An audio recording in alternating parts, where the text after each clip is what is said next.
Hello YouTube. So in today's video, it's a little bit different from my usual. I'm not actually going to be showing an ILG fan, but I have a fan that I use as a whole house fan that I made, and it's been inspired by an ILG. The blade set that I use on it, it's a 26-inch diameter, one of the modern swept style fan blades. It kind of looks like a Type Q fan wheel, but it's not quite as heavy duty as the original ILG blades were, but for what I could find, um, I didn't have any of the 243s at the time when I was building this. I would have probably used a 243 now, but it was just what I had. I made stuff from different parts, and it's been a fun project. It's been definitely letting my creative side go wild because I've probably redesigned this fan 3 or 4 times, and I'm finally getting to where I really like the way it's working now.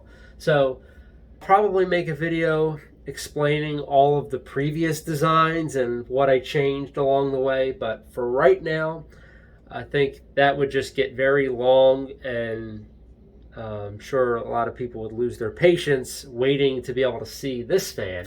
So what I'll do is I'll just start off by showing what I have here and how I have the controls working, and you'll get to see this thing in action.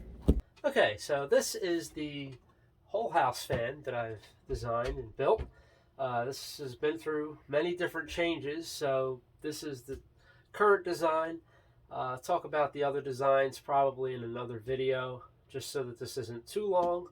But what we have here is, this is the damper that is actuated by a worm drive motor that's underneath of this crank wheel that attaches to this little push rod that opens and closes the door.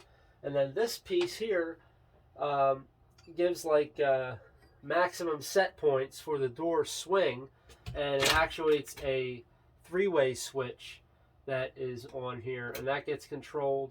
The other end of the three-way switch is tied to a relay that acts as a three-way switch. It's just a dual position, so you have normally open and normally closed contacts and a common, and depending on whether the relay is energized or not, it'll make it behave as a three-way switch.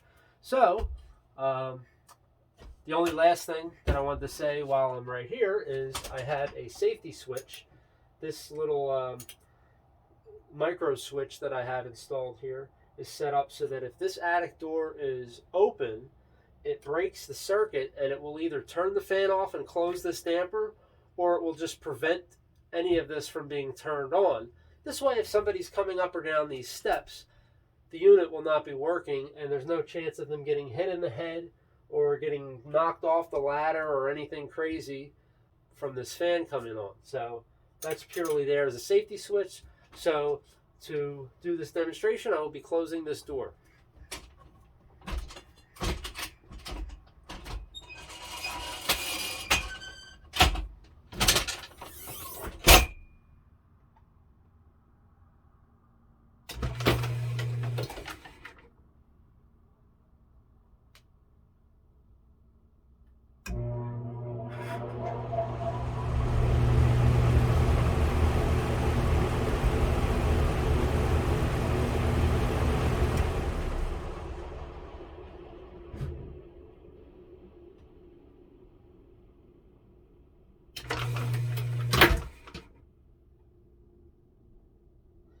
Okay, so I will now show the safety switch in action.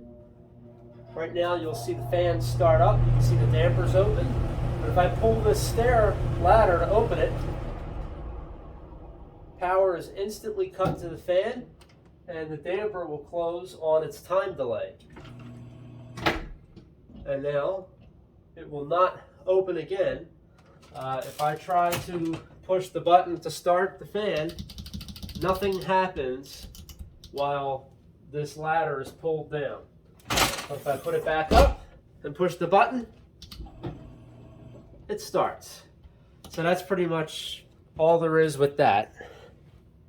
So this is one of the push stations. I have 3 of these located throughout the house, and This one happens to be just right beneath where the fan is, so I figured this would be a good place to demonstrate it.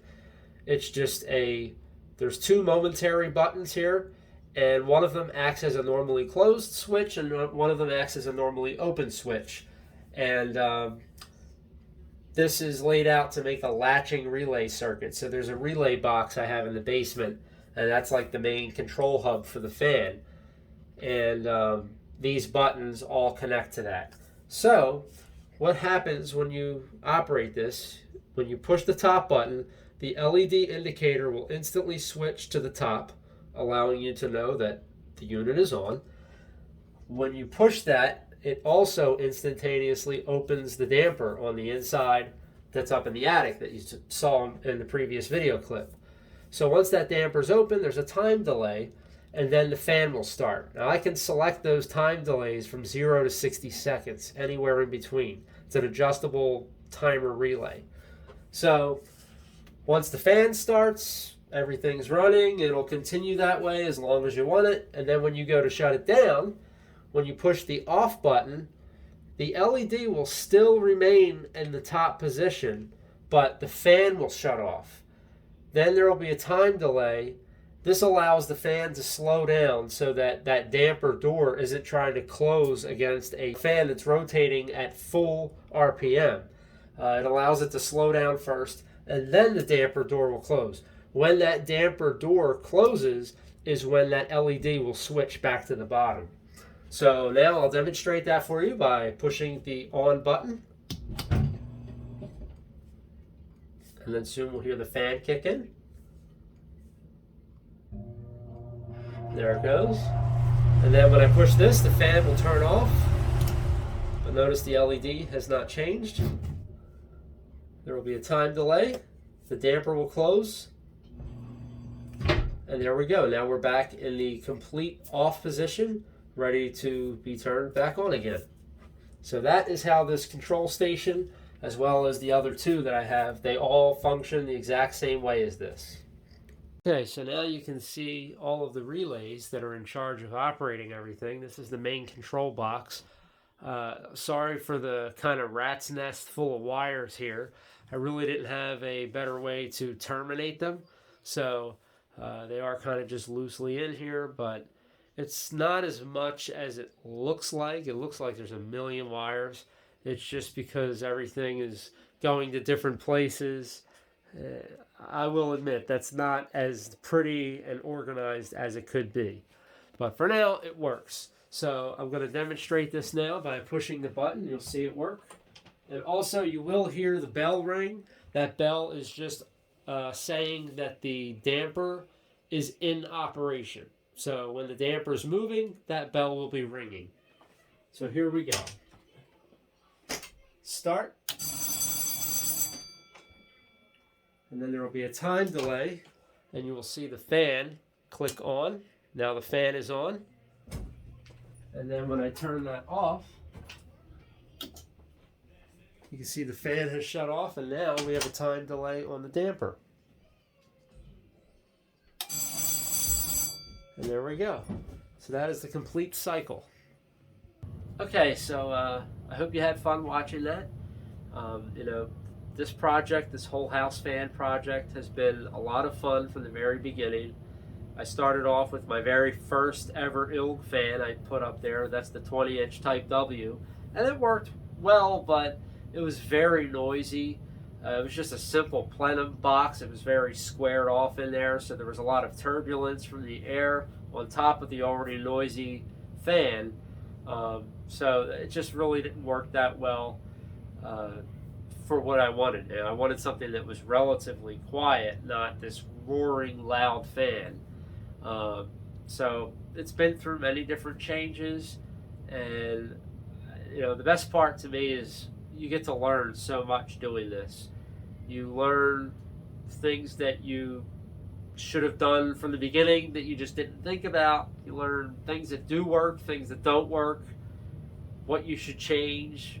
Maybe you come up with new ideas along the way to try. It's the fun of it. So this was really a great project.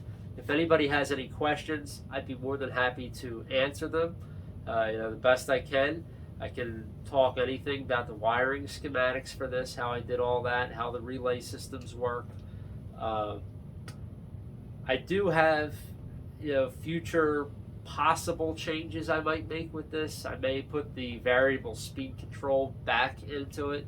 I took it out for this, but I don't know. I'm not sure if I want to keep it in there, but either way, it works so much better. Now I've also added the weighted, just the gravity closing dampers in the ceiling, and they're surrounded with a weather stripping that perfectly seals it off, so that when those things close, you get no air leakage, and it'll help keep the heat in the winter. So either way, I know that wasn't an actual ILG made fan, but it's kind of inspired with the blades, and I figured that anybody that watched this channel would still appreciate seeing something like that. And thanks again for watching. Please like and subscribe to my channel, and have a fantastic day.